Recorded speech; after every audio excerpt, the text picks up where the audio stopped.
Derecho, la universalidad de los derechos humanos. Introducción. Los derechos humanos son un fenómeno y una noción teórica central de nuestra época, un tópico, un lugar común en la comunicación humana. Con más de 2 siglos de existencia y 60 años después de proclamada la Declaración Universal de Derechos Humanos gozan de indudable existencia real y mantienen una indiscutible vitalidad.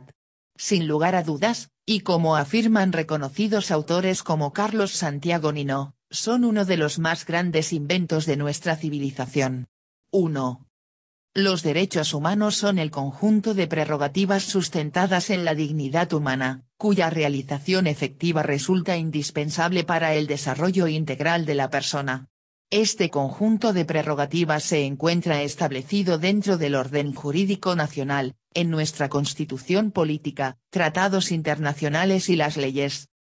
Los derechos humanos universales están a menudo contemplados en la ley y garantizados por ella, a través de los tratados, el derecho internacional consuetudinario, los principios generales y otras fuentes del derecho internacional. El derecho internacional de los derechos humanos establece las obligaciones que tienen los gobiernos de tomar medidas en determinadas situaciones, o de abstenerse de actuar de determinada forma en otras, a fin de promover y proteger los derechos humanos y las libertades fundamentales de los individuos o grupos. Los derechos humanos son derechos inherentes a todos los seres humanos, sin distinción alguna de nacionalidad, lugar de residencia, sexo, origen nacional o étnico, color, religión, lengua, o cualquier otra condición. Todos tenemos los mismos derechos humanos, sin discriminación alguna. Estos derechos son interrelacionados, interdependientes e indivisibles. Palabras claves: universalidad, jurídico, político, reforma, crítica. Los derechos humanos. Origen histórico. Para el profesor Peces Barba, los derechos humanos son un concepto histórico del mundo moderno que surge en el tránsito a la modernidad. 2.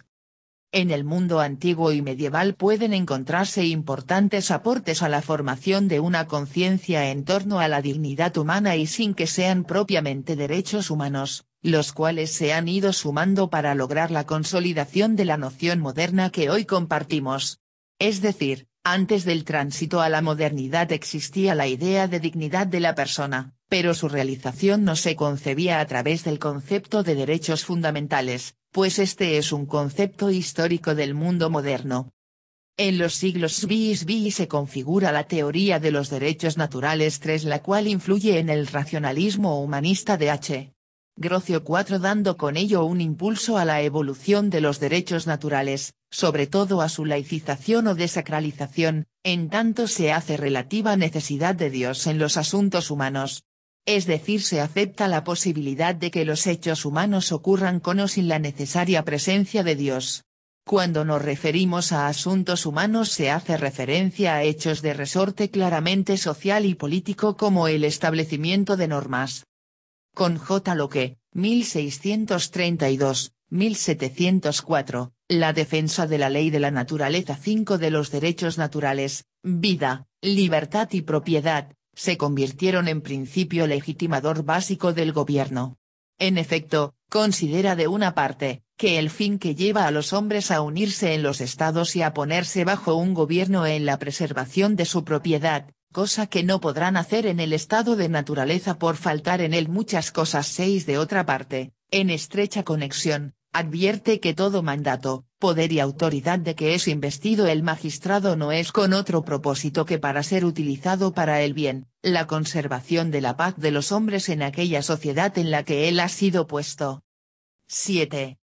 Por parte, Samuel Pufendorf, 1632-1694, se centró en el sistema de derechos naturales en la dignidad humana. Desde el presupuesto de universalidad e igualdad de la naturaleza de las personas, considera que la libertad e igualdad son comunes a todos los hombres, porque la naturaleza humana también es común a todos los hombres, pues la sola palabra hombre lleva implícita una idea de dignidad. Jean-Jacques Rousseau, 1712-1778, fortalece la idea de que el consentimiento y la igualdad de los ciudadanos constituyen el fundamento que garantiza y limita la libertad.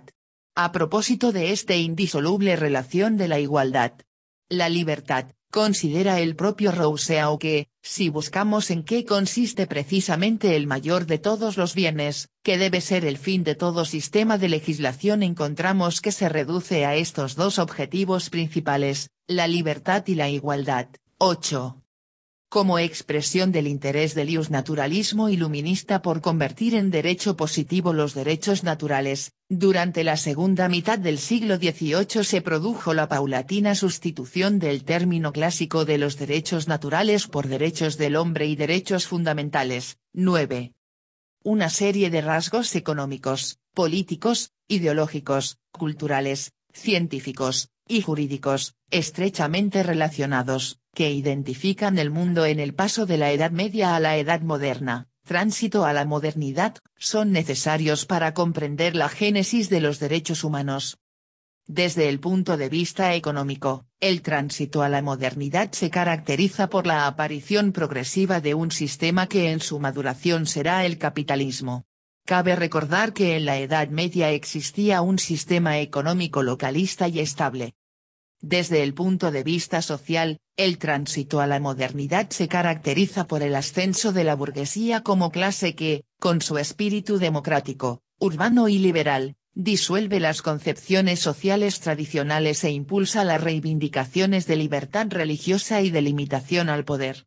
Aliados con los monarcas, en los que se concretó en principio el poder y la consideración del hombre como centro y como ser capaz de alcanzar la virtud germen del Estado absoluto, y con la disminución del poder de la Iglesia, a la que no se permitía entrar a decidir sobre asuntos terrenales, la burguesía logra, mediante continuas luchas con la nobleza, aumentar su poder político y económico, conseguir sus fines dentro de la sociedad, conquistando el poder en el siglo XVIII, consolidándose como clase hegemónica de la modernidad.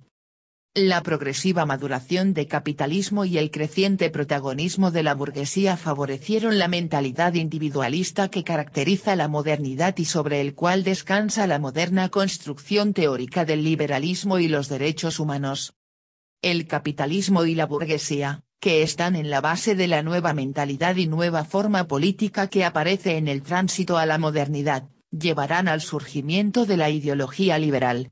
Ideología para la cual los derechos fundamentales son un elemento clave, ya que a través de ellos se construirán, tanto derechos que respondían a los intereses de la burguesía, tales como el derecho a la propiedad y a la dirección del Estado, como otros derechos que respondían a la necesidad de superar el absolutismo del Estado moderno, tales como la libertad de expresión y las garantías procesales. 10.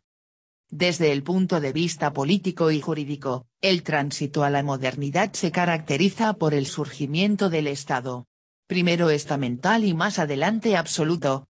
Este último poseedor de los elementos propios del Estado en sentido moderno. 11. Nos encontramos frente a una nueva forma de entender el derecho, estrechamente relacionada con el poder político y al servicio del ser humano.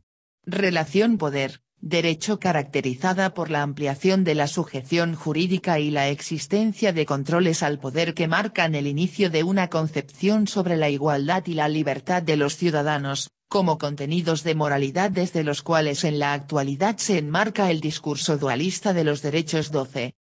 Desde el punto de vista filosófico e ideológico, el final de la Edad Media se caracteriza por el surgimiento de una mentalidad individualista y racionalista, que se va produciendo de forma paulatina, empujada inicialmente por la Reforma y el humanismo, posteriormente por el liberalismo.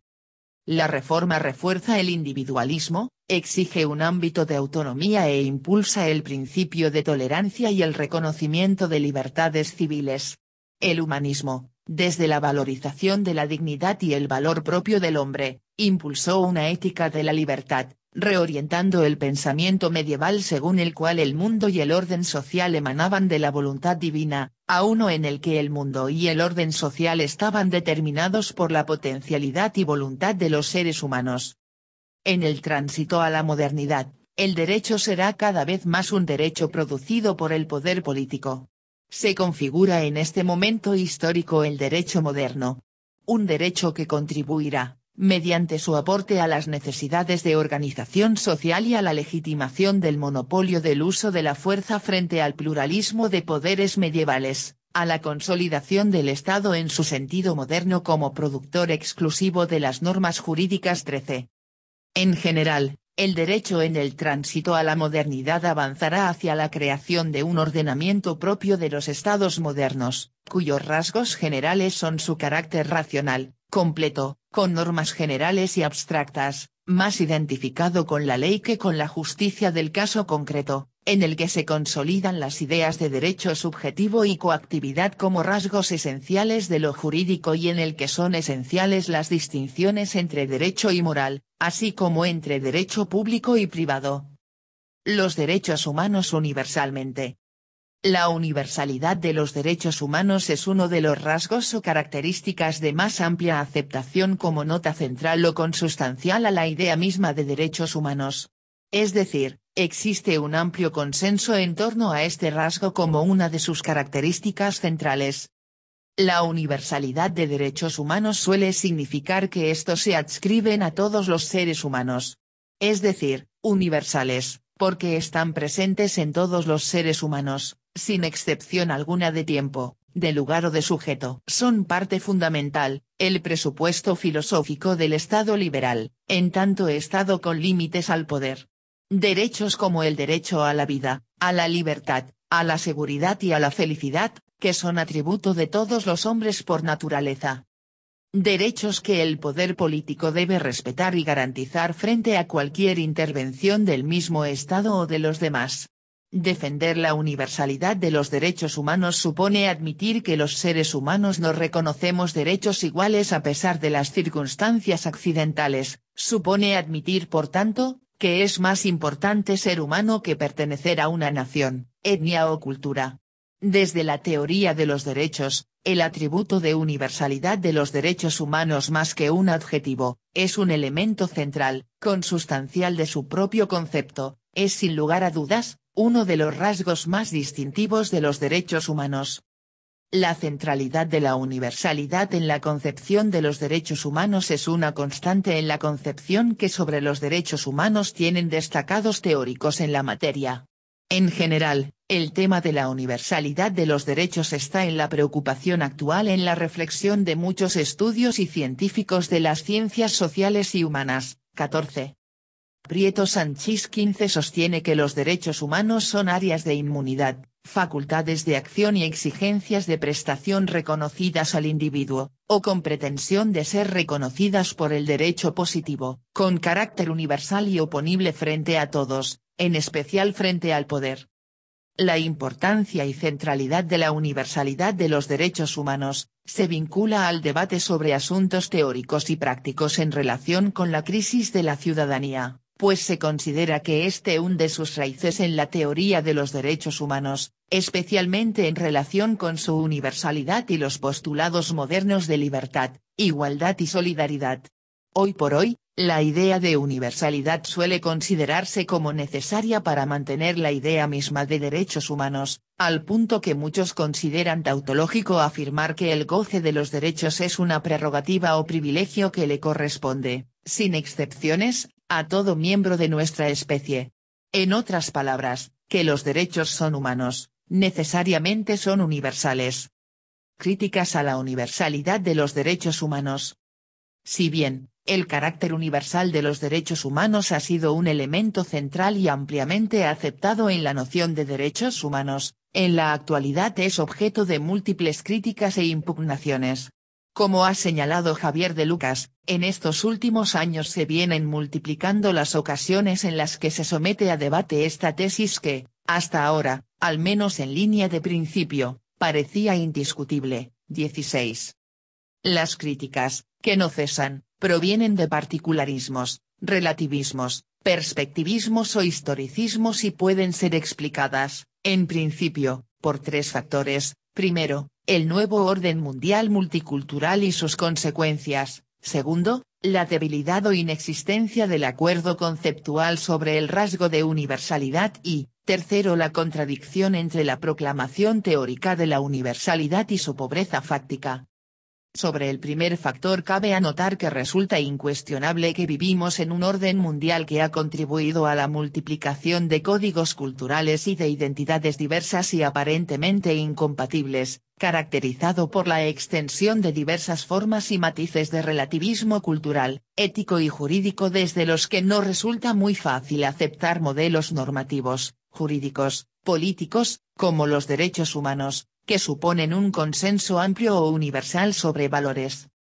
El segundo factor, la inexistencia o debilidad del acuerdo generalizado sobre la universalidad de los derechos humanos, es advertido por el profesor Javier de Lucas, quien considera que los acuerdos sobre universalidad de derechos, por ejemplo el aparentemente logrado en torno a la Declaración Universal, no era tanto conceptual como ideológica, es decir que la afirmación aparentemente universal de la tesis de la universalidad parece más bien un caso de retórica.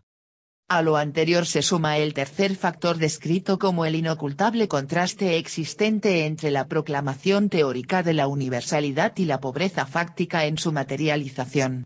En efecto, pese a su indudable existencia real, omnipresencia, creencia generalizada y frecuente del uso o apelación al concepto de derechos humanos, la realidad fáctica de los mismos, su vigencia o ejercicio efectivo no siempre es alentador.